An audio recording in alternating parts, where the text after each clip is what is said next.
Aloha, beloveds. Thank you so much for tuning in today. It's a beautiful spring day here. I'm next to the Umpqua River and right where it flows into the ocean near Reedsport, Oregon. And I'm feeling into some downloads and teachings that have been coming through really strongly lately in my experience, just helping me have that experiential, sensational teachings come through from my readings that I've been doing recently in terms of shadow work integration. And it's one thing to read a book, read research, read philosophy on how to uncover unconscious patterns and behaviors, and then employ the practices and utilize those practices in real time, in real life.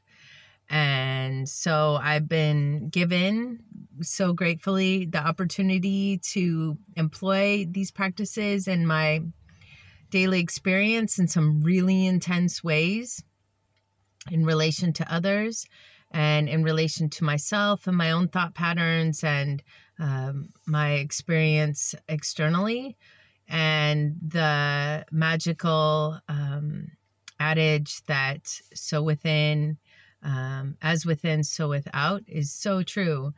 What we experience internally as our inner state of being, either chaotic in nature primarily, or peaceful and harmonious and in alignment with what is, just that graciousness of accepting what is, more detachment and less enrapture with the drama. The more we can become masters of ourselves and masters of our external state. So I want to speak to that today. And a question I've been asking myself very frequently throughout the day, making it a part of my practice, is it's not really a question, although it is ultimately. It's a statement that says, I am not who I think I am. And that question of who, I am, who am I? And my construct of myself is not ultimately who I am. Who I ultimately am is the divine embodied. And the experience of this life, the programming, the paradigm here, the dream of the planet is that we are our mind. We are our mind. We are our beliefs. We are our thoughts. And we place ourselves in on a value system dependent on what's happening externally. And so this can very much impede our progress as spiritual beings to wake up and fully experience life from that place of expansiveness, the luminous dark. And so I'd like to share that practice more fully. And what I'd like to suggest is that you utilize that statement and see what comes up for you. Just that awareness of stating to yourself, I am not who I think I am. And that precipitates a curiosity for myself of wondering, well, then who am I?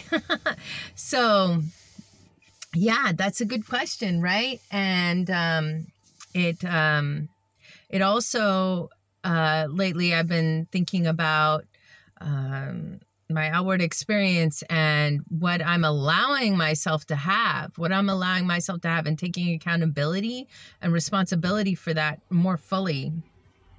And something that's come to my awareness through some of my readings is something called a havingness level.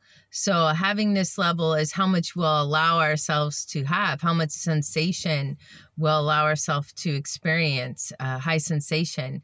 And many times we think that we want to experience these really high vibrational sensations such as joy and ecstasy and abundance and magic and community and just ecstasiacal states of being. But those are very high sensational states of being.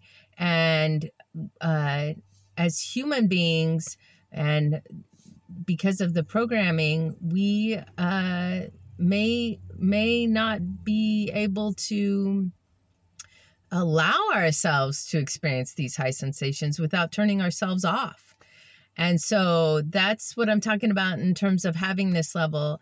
Many of us have very small havingness levels. And so the practice here, I encourage you to notice your state of mood, of being, of emotionality. If you're in a state of joy and of peace and of harmony and feeling really good, notice how long you allow yourself to experience that state of being before worrying thoughts start to creep in, thoughts about the future, regrets about the past, any of those thoughts. So this is definitely a meditative practice in a way. It's stalking your thoughts. It's becoming more conscious of how your psyche operates, those more subtle processes that you do to block your own magic, you know?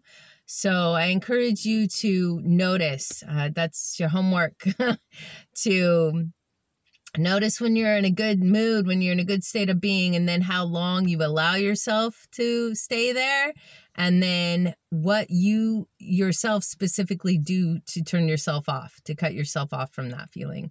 And the more you become aware of how you as a unique individual do that to yourself, the more you can become accountable and see the correlations between your outside experience and in relation to what's happening internally.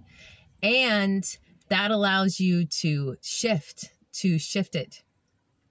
The more you bring consciousness to your own innate patterns, the more you have the capacity to shift them.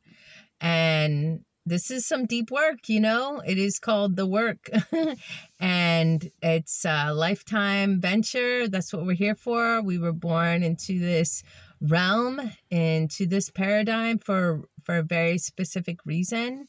And that's different for all of us, but ultimately for all of us, collectively, it has to do with waking up and bringing the unconscious conscious and becoming enlightened, essentially. And yeah, that's a moment-to-moment experience. And yeah, I just want to encourage you to not be afraid to dive into these realms. It's something that I feel many of us are doing right now. And so there's a lot of help energetically because so many of us are doing this work right now. Taking the time and the energy and really feeling the importance and the need to prioritize this in our lives. So you're doing great. Thank you so much for tuning in and for continuing to show up for yourselves and thus for all of us, for everyone, because we all need to be doing this together. You know, it takes all of us to lift each other up and encourage one another. And so please do that for yourself and for others. And may this message find you well, and may you be a joy and peace in your heart.